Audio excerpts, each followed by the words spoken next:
पाकिस्तान का सपोर्ट किया है, तो यानी कि तुर्की ने भी आतंकवाद का सपोर्ट किया है। तो इसलिए हमने उससे जितने भी अपना व्यापारिक संबंध है सब तोड़ने का फैसला लिया है और तकरीबन तोड़ ही चुके हैं।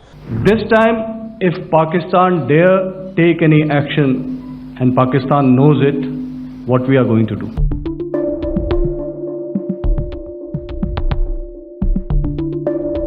পেহেলগাঁও হামলার পর থেকেই ভারত পাকিস্তানের মধ্যে উত্তেজক পরিস্থিতি সৃষ্টি হয়। দেখা গিয়েছে পাকিস্তান ভারতে আক্রমণের জন্য 350টিরও বেশি তুরস্কের ড্রোন ব্যবহার করে।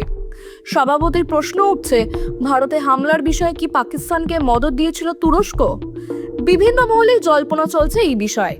অপারেশন সিঁদুরের পরে তুর্কি উপদেষ্টারা ভারতে ড্রোন হামলা চালানোর জন্য পাকিস্তানি সেনাবাহিনীকে সাহায্য করেছিলেন বলেও অনেকেই মনে করছেন।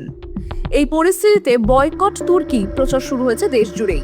মহারাষ্ট্রের পুনে থেকে রাজস্থানের উদয়পুর পর্যন্ত ব্যবসায়ীরা তুরস্ক থেকে আমদানি করা পণ্য বর্জন করে অর্থনৈতিক ফ্রন্টে তুরস্ককে উত্তর দেওয়ার সিদ্ধান্ত নিয়েছেন। মহারাষ্ট্রের পুনের ব্যবসায়ীরা তুর্কি থেকে আমদানি করা আপেল বিক্রি সম্পূর্ণরূপে বন্ধ করে দিয়েছেন। সঙ্গে উদয়পুরের মার্বেল ব্যবসায়ীরাও একই সিদ্ধান্ত নিয়েছেন। পাশাপাশি ভারতীয় পর্যটকরা একের পর এক তুরস্ক ভ্রমণের পরিকল্পনা বাতিল করছেন। ক্রমাগত ক্যান্সেল হচ্ছে বিমানের টিকিট, অর্থাৎ বোঝাই যাচ্ছে সরাসরি না হলেও অর্থনৈতিকভাবে তুরস্ককে বিপর্যস্ত করার পদক্ষেপ নেওয়া হচ্ছে। আর সরকারের আগে সাধারণ নাগরিকরাই এই কাজ করছেন। শুনে দেখা যাক ব্যবসায়ীরা এই বিষয়ে কি মনে করেছেন। तुर्की को लेकर सेब की यही बात है जो अभी तक सामने आई थी। जैसे मीडिया के माध्यम से पता चला था कि पाकिस्तान का सपोर्ट कराया तुर्की ने, तो तकरीबन 1200-1400 करोड़ का व्यापार तुर्की से सेब का होता है हमारा, इंडिया का, फ्रूट्स का और सेब का। और 2-4 चीज़ें हैं उसमें, 2-3 फ्रूट और आते हैं तुर्की से। तो हम लोगों ने ये डिसाइड कराया कि जैसे कि इसने पाकिस्तान का सपोर्ट किया है, तो यानी कि तुर्की ने भी आतंकवाद का सपोर्ट किया है।